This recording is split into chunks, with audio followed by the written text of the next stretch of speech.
MP विधानसभा चुनाव को जीतने के लिए ग्वालियर और चंबल क्षेत्र बना हॉटकेक। क्षेत्र की 34 सीटें तय करेंगी कौन होगा मध्य प्रदेश का अगला सूबेदार। सिंधिया की लोकप्रियता घटने से कांग्रेस खुश। कांग्रेस और भाजपा ने लगाई पूरी ताकत। भाजपा ने सिंधिया, नरोत्तम और तोमर को सौंपी जिम्मेदारी।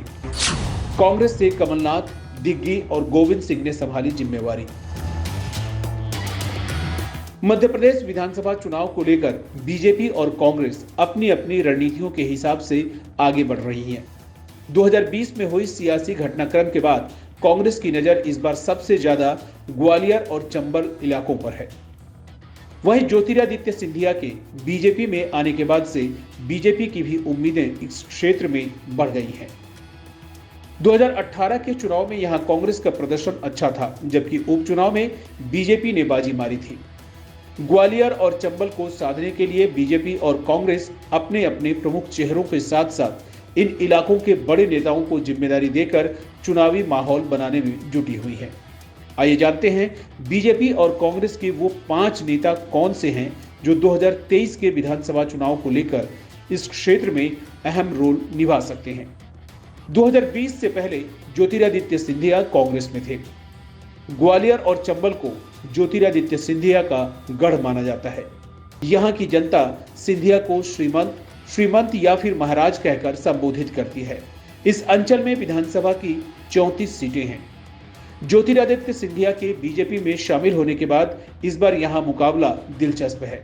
हालांकि 2020 में सिंधिया के समर्थन में जितने विधायकों ने समर्थन दिया था, उपचुनाव में ज्यादातर की जीत हुई थी। इसके बाद माना जा रहा है कि इस विधानसभा चुनाव में ज्योतिरादित्य सिंधिया बड़ा चेहरा बन सकते हैं। सिंधिया ग्वालियर और चंबल के अलावा मालवा क्षेत्र में भी बड़ा रोल निभा सकते हैं।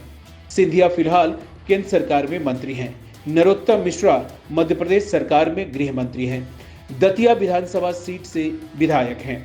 राज्य में बीजेपी की सरकार बनने के बाद नरोत्तम मिश्रा को गृह मंत्री बनाया गया था। नरोत्तम मिश्रा ब्राह्मण चेहरे के साथ साथ दतिया जिले में अच्छी पकड़ रखते हैं। माना जा रहा है कि विधानसभा चुनाव के लिए नरोत्तम मिश्रा को बड़ी जिम्मेदारी दी जा सकती है। नरोत्तम मिश्रा ग्वालियर के बाकी जिलों में भी अपना प्रभाव रखते हैं। कांग्रेस के senior leader doctor Govind Singh Gwalior व चंबल इलाके के बड़े चेहरे हैं। सिंधिया के खिलाफ खुलकर बोलने वाले गोविंद सिंह को कांग्रेस ने बड़ी जिम्मेदारी दी है।